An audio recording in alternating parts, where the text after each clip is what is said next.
এটা হচ্ছে শাহজালাল আন্তর্জাতিক বিমানবন্দরের বিএপি গেট। আমি যদি আপনাদেরকে একটু ঘুরে দেখাই, এই যে এটা পুরোটা, এটা পুরোটা হচ্ছে শাহজালাল আন্তর্জাতিক বিমানবন্দরের বিএপি যে গেটটা আছে, যেখান দিয়ে এমপি, মন্ত্রী এবং প্রধানমন্ত্রী এবং বিভিন্ন দেশের রাষ্ট্রপ্রধান বা রাষ্ট্রীয় অতিথি যারা আছে তারা এখানে যাতায়াত করে। এই গেটটা দিয়ে আমাদের দেশে যে সুনামধন্য ব্যবসায়ী এবং অর্থাৎ দেশের যে বিএপি লোকগুলো আছে এবং দেশ বিদেশের যে অতিথিগুলো আসে, প্রধানমন্ত্রী থেকে শুরু করে সব ধরনের অতিথি এবং বিএপি যারা আছে সবাই এই পথ দিয়ে যাতায়াত করে, মানে বিমানবন্দরের ভিতরে প্রবেশ করে এবং বাইর হয়।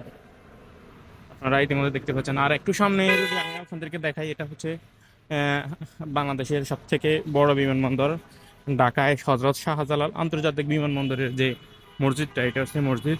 তো এখান দিয়ে ওইদিকে আবার হচ্ছে ঢাকা কাস্টম হাউস, সেখানে যাওয়ার রাস্তা আছে, তারপরে বিমানের প্রশাসনিক কার্যালয় আছে, তারপরে আবার একদম ওই সাইডটাতে হচ্ছে আপনার বিদেশ থেকে যে লাশগুলো আসে আমাদের বিভিন্ন মানুষদের, প্রবাসীদের, সেই লাশগুলা সেখান দিয়ে খালাস করা হয় বা সেখান দিয়ে স্বজনদের কাছে হস্তান্তর করা হয় ওই গেট দিয়ে। তো আমি এখন বের হয়ে যাচ্ছি, হযরত শাহজালাল আন্তর্জাতিক বিমানবন্দরে আসছিলাম আমার একটা কাজে। তো সেখান থেকে বের হয়ে যাচ্ছি। এটা হচ্ছে মসজিদ, হযরত শাহজালাল আন্তর্জাতিক বিমানবন্দরের যে মসজিদটা, এটা হচ্ছে মসজিদ। আমি এখন বের হয়ে যাচ্ছে। এখানে যানবাহনের দীর্ঘ সারি। তো এখানে দেখতেছেন সবগুলো ভিআইপি গাড়ি। এখান দিয়ে ভিআইপি যারা পার্সন আছে তারা এখান দিয়ে যাতায়াত করে।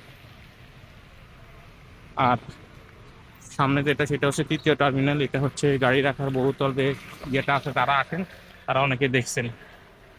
এবং আমি একটু সামনে যদি যাই,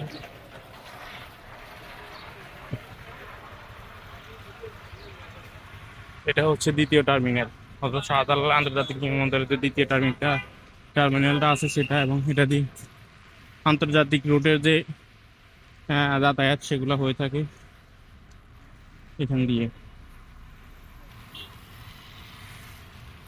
এখান দিয়ে। এটা যে দোতলা আছে, দোতলা দিয়ে সবাই যাতায়াত করে এবং নিচতলা দিয়ে আসে।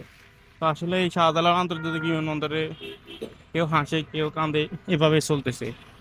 এখানে অনেকের দুঃখ ভরা স্মৃতি আছে, অনেকের সুখেরও স্মৃতি আছে। অনেকে এই যে দোতলা দেখতেছেন, এখানে সবাই যাইতেছে। যে দোতলা আমি আপনাদেরকে দেখাচ্ছি, এখান দিয়ে সবাই যারা প্রবাসী আছে, তারা মানে আন্তর্জাতিক যে ফ্লাইটগুলো আছে, সবার যে নর্মাল সাধারণ যে যাত্রীগুলো আছে, তারা এখান দিয়ে বিমানবন্দরের ভিতরে প্রবেশ করে দোতলায়, আর নিচতলা দিয়ে বের হয়।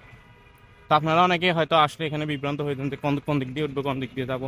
আসার সময় তো ঠিকই বের হয়ে যেতে পারবেন, কিন্তু যাওয়ার সময় দোতলাতে উঠবেন। ওইখান দিয়ে হচ্ছে আপনার যে বাহিরের ফ্লাইটগুলো আছে, অর্থাৎ আন্তর্জাতিক যে ফ্লাইটগুলো আছে, সেখান দিয়ে প্রবেশ করে।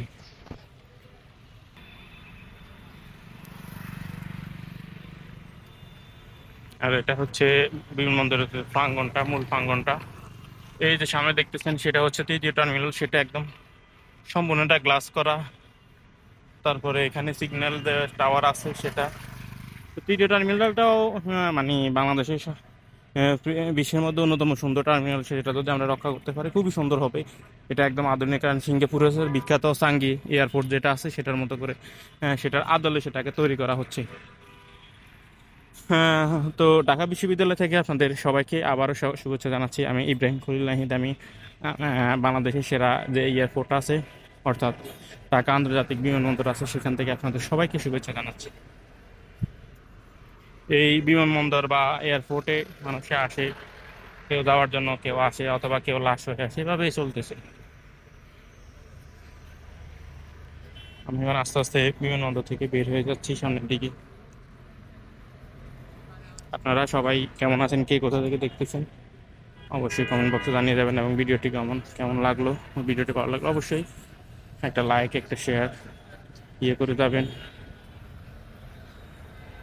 সবাই আমার জন্য দোয়া করবেন, আমি যাতে ভবিষ্যতে আপনাদের জন্য আরো ভালো ভালো সুন্দর সুন্দর ভিডিও নিয়ে আসতে পারি। আল্লাহ হাফেজ সবাইকে। আগামী ভিডিওতে আবারও দেখা হবে। আল্লাহ হাফেজ।